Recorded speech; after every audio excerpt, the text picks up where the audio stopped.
Welcome to even channel. Once again మీకు English నేర్పాలన్న మా క్రతువు కొనసాగుతూ ఉంది. అచ్చమైన తెలుగా కాదు, ఇంగ్లీష్లో నేర్చుకుందాం.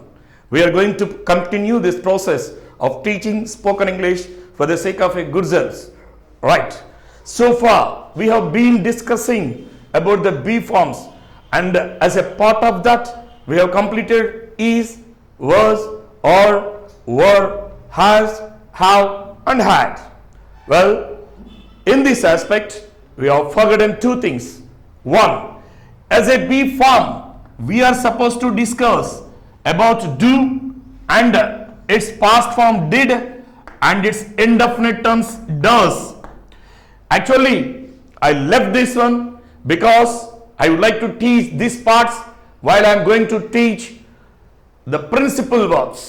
Well, ఇంతవరకు ఇక్కడికి దీన్ని ఇలా ముగించి ఈ బీ ఫార్మ్స్లో కొన్ని కాన్సెప్ట్స్ని నేను మీకు చెప్పడానికి కావాలని వాంటెడ్గా పక్కన పెట్టాను.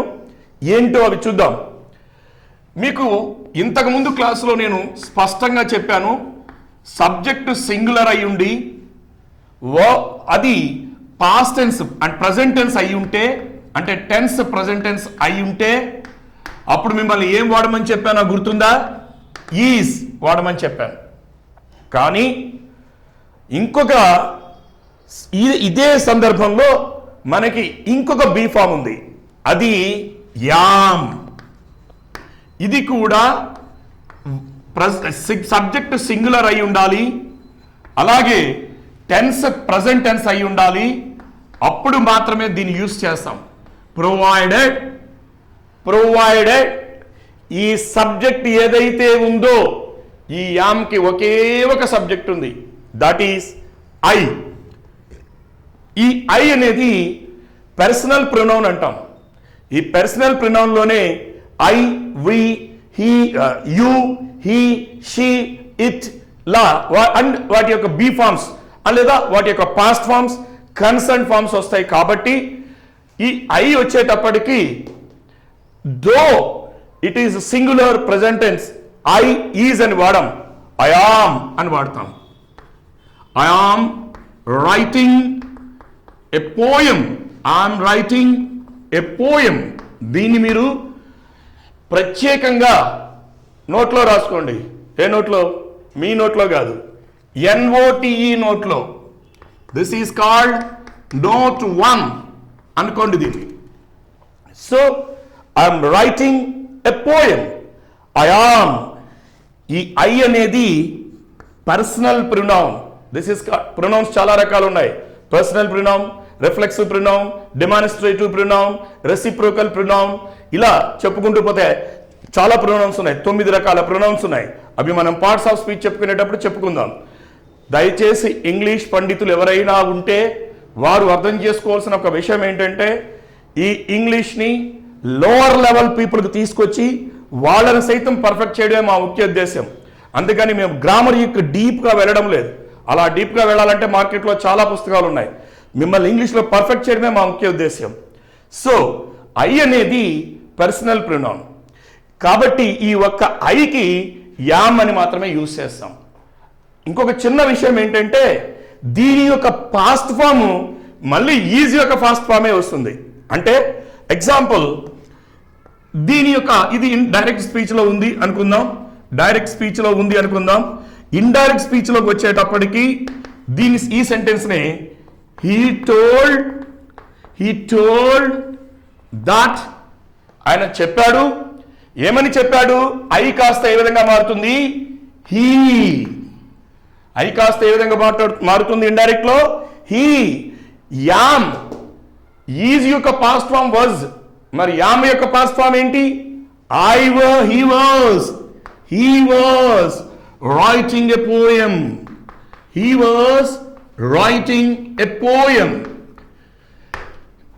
So my dear friends, I అనేది పర్సనల్ ప్రొనౌన్ కాబట్టి దానికి ప్రత్యేకమైనటువంటి బీ ఫామ్ ఉంది, అది యామ్. ఇది నోట్ 1లో రాసుకోండి. ఇంకా రెండో నోట్లో రాసుకోండి, మీ నోట్లో కాదు, నోట్ 2లో వెళదాం దాని గురించి కూడా. Shall I clear the board? My dear friends, మీకు మీ యొక్క సౌలభ్యం కోసం మా ఛానల్ వారు సైడ్ మీ బ్లాక్ బోర్డ్ మీకు మళ్ళీ స్పష్టంగా బ్లాక్ బోర్డ్ డిస్ప్లే చేస్తారు, మీరు చూసుకోండి. ఈ సెంటెన్స్ని ఆధారంగా చేసుకొని మీరు ఇంకొన్ని సెంటెన్సెస్ తయారు చేయండి. మీకు తెలుసు ఇంగ్లీష్ భాష పుట్టింది యునైటెడ్ కింగ్డమ్, యూకేలో, ఇంగ్లాండ్లో. కాబట్టి వాళ్ళ యొక్క సాంప్రదాయాలు కూడా మన వైపు కొనసాగుతూ ఉంటాయి. ఉదాహరణకి ఈ ఐ అనేది ఐ వి ఇది దీన్ని మనం ఫస్ట్ పర్సన్ అంటాం.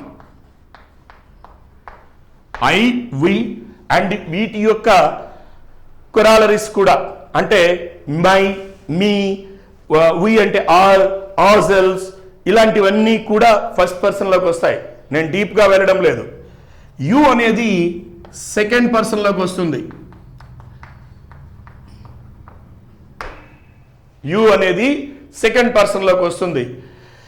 ఇంకా థర్డ్ పర్సన్లోకి హీ, షీ, ఇట్, దే అనేవి థర్డ్ పర్సన్లోకి వస్తాయి. అఫ్ కోర్స్ వీటి యొక్క బీ ఫార్మ్స్ కూడా వస్తాయి, వీటి యొక్క కొరాలరీస్ కూడా వస్తాయి. అంటే హీ, హిమ్, హిస్, అలాగే షీ, హర్, హిమ్, తర్వాత ఇట్స్, అలాగే దేర్స్ ఈ విధంగా వాటి యొక్క కొరాలరీస్ కూడా ఈ పర్సన్స్లోకి వస్తాయి. వీని ఫస్ట్ పర్సన్లో పెట్టారు. మీకు ఎన్టీ రామారావు గారు, మన మాజీ ముఖ్యమంత్రి గారు గుర్తున్నారా? ఆయన ఒక చాట అంటాడు, మేము వస్తున్నాము అంటాడు. అంటే ఆయన వాళ్ళ ఆవిడే కాదు, ఆయన ఒక్క ఆయనే. మరి ఎందుకు మేము అంటాడు? That is called self respect, ఆత్మగౌరవము. మీకు ఈ ఇంగ్లీష్ పుట్టినటువంటి బ్రిటిష్ సామ్రాజ్యం ఒకప్పుడు రాజుల ప్రపంచ దేశాలన్నీ రాజుల పాలనలోనే ఉన్నాయి. ఎక్కువగా ఇప్పటికీ కూడా స్టిల్ అక్కడ రాకుమారి అనేటువంటి వాళ్ళు ఉంటారు. ఆ రాచరికం ఉంటుంది కాబట్టి అక్కడ ఐని ప్లూరల్గా భావిస్తారు. కాబట్టి వి ని ఫస్ట్ పర్సన్ గాను, యు అనేది సెకండ్ పర్సన్ గాను, he, she, it and they వాటి కొరాలరీస్ కూడా థర్డ్ పర్సన్ గాను ఉంచుతారు. కాబట్టి కాస్త ఈ బీ ఫార్మ్స్లో కొన్ని జాగ్రత్తలు వహిస్తాం. ఈ బాక్స్లో ఉన్నదాన్ని మరో చోట మీరు లిఖించుకోండి. I mean, write in another part of your notebook. My dear friends, if you follow sincerely and based on these sentences, if you can prepare some sentences also, then that is better for you to learn the English at your earliest convenience. If you have any doubt as far as subject is concerned, the numbers are displaying outside. You can call me any moment or you can WhatsApp me the doubt. The answers will be given to you. Thank you. Now let's go for the next episode.